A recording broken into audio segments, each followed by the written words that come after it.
Bonjour et bienvenue sur cette petite vidéo sur les puissances de 10. Donc nous allons travailler sur les puissances, notamment un style de puissance particulier, ce qu'on appelle les puissances de 10.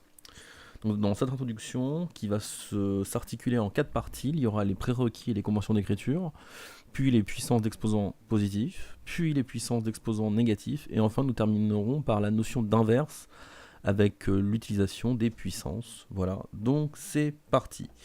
Alors pour commencer, les prérequis et les conventions d'écriture. Il faut savoir que, vous l'avez déjà vu au travers des vidéos, on en avait déjà parlé très très vite. Par exemple, 10 puissance 0, ça sera égal à 1. Et 10 puissance 1, c'est égal à 10.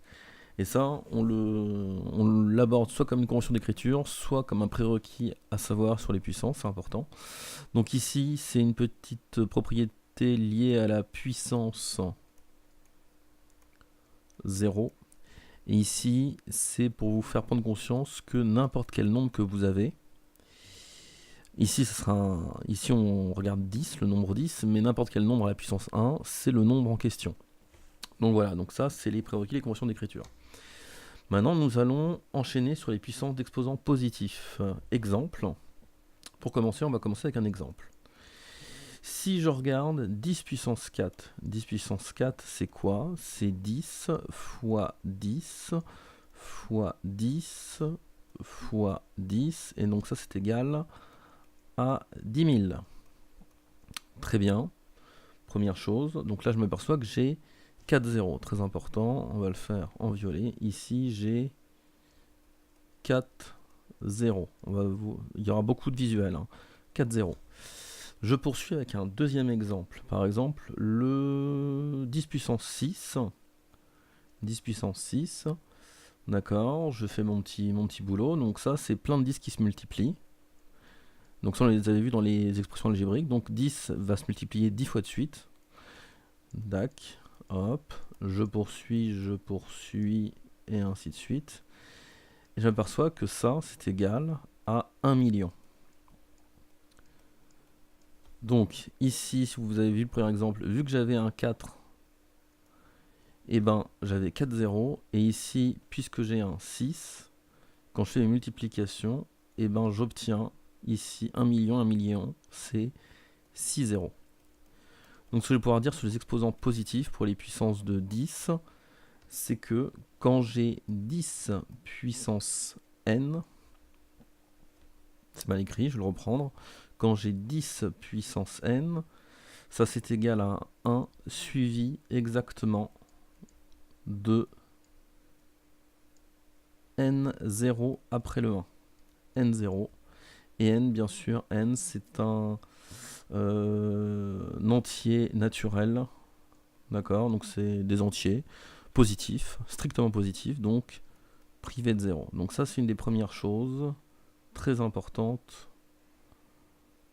au niveau de la puissance de 10. Deuxième chose, on va regarder maintenant les exposants négatifs, puissance d'exposants négatifs. Pareil avec des exemples. Exemple, donc on va se donner 0,01. 0,01, très bien. Ça c'est quoi? Bah, c'est 0,01 sur 1. Vous allez voir, c'est un peu plus technique. Et ça, c'est quoi? Bah, je vais prendre 0,01 et je vais le multiplier par 100. Tout ce que je fais en haut, je le fais en bas. Règle des fractions. 1 fois 100. J'aperçois que j'obtiens 1 sur 100. Et ça, c'est égal à 1 sur 10 puissance 2, ce qui est égal à 10 puissance moins 2. Intéressant. Donc là, je peux mettre en relation mon moins 2 avec ici le nombre de zéros, donc le nombre de chiffres à la virgule. J'ai 2 chiffres à la virgule. Et ici, voilà, donc là j'ai 2 chiffres. 2 chiffres. Autre façon de voir les choses, on va utiliser maintenant 10 puissance moins 4. 10 puissance moins 4, c'est quoi exactement? C'est 1 sur 10 puissance 4. Et ça, c'est égal à 1 sur 10 000. impeccable, on l'avait déjà vu. Et on va bosser un peu, et ça c'est quoi? Un 10 millième, ben, un 10 millième c'est 0,0001. Voilà. Voilà. Donc là ici pareil, je peux mettre en relation, je peux dire que j'ai exactement le moins 4 ici, il est corrélé, ce moins 4 là, il est corrélé à cette virgule, et ici j'ai 4 chiffres. 4 chiffres. Donc ce que je m'aperçois, quand je fais de l'exposant négatif, c'est que lorsque j'ai 10 puissance moins n, c'est égal à 0,0 tac tac tac 0, 1. Et ici, ça va représenter exactement n chiffres. Donc j'aurai n chiffres derrière la virgule, ce qui est très important. Et n, bien sûr, n est un entier naturel privé de 0. Donc ça, voilà, parce qu'en fin de compte, le signe, on est en train d'expliciter le signe.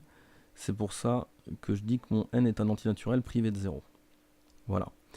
À partir de là, on va se poser une question, c'est cette notion d'inverse. Et encore, on va commencer avec des exemples. Premier exemple, si je check 10 puissance 2 fois 10 puissance moins 2. Alors, je vais expliciter la multiplication, ça c'est 100 fois 0,01. Alors pareil, vous menez la multiplication comme vous voulez, soit de gauche à droite, soit de droite à gauche, ça n'aura pas d'importance, et là je vais avoir comme résultat 1. Tiens, c'est intéressant. On va faire un autre exemple.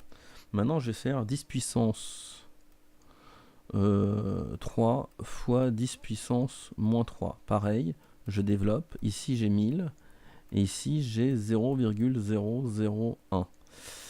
Je fais mon calcul et ça me donne 1. Et je m'aperçois une chose, je vous rappelle, que l'inverse, c'est A.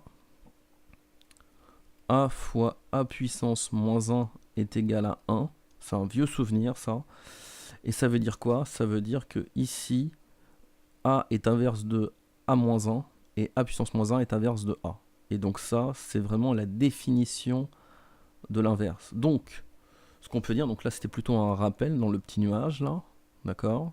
Donc ce qu'on peut dire au final, c'est que ici, mon 1000 et mon 0,001 sont inverses l'un de l'autre, tout comme mon 10 puissance 3 et 10 puissance moins 3. Et pareil, ici, mon 100 est inverse de 0,01 et inversement, et donc je peux enchaîner sur mon 10 puissance 2, inverse de 10 puissance moins 2, et 10 puissance moins 2, inverse de 10 puissance 2. Donc, la conséquence de tout ça, c'est que quand je fais 10 puissance n fois 10 puissance moins n, c'est égal à 1, d'accord?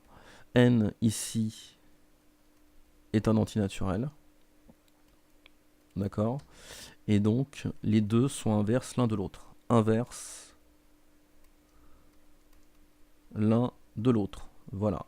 Donc ça permet de fixer un peu une petite introduction sur les puissances, de manière un peu plus calculatoire, de voir comment ça se manipule, de voir ce que c'est un exposant positif, un exposant négatif pour les puissances de 10, de voir les conventions d'écriture qui sont très importantes, ainsi que cette notion d'inverse qui sera vraiment partie prenante dans les puissances, qu'il faut savoir manipuler. Merci d'avoir suivi cette petite vidéo d'introduction.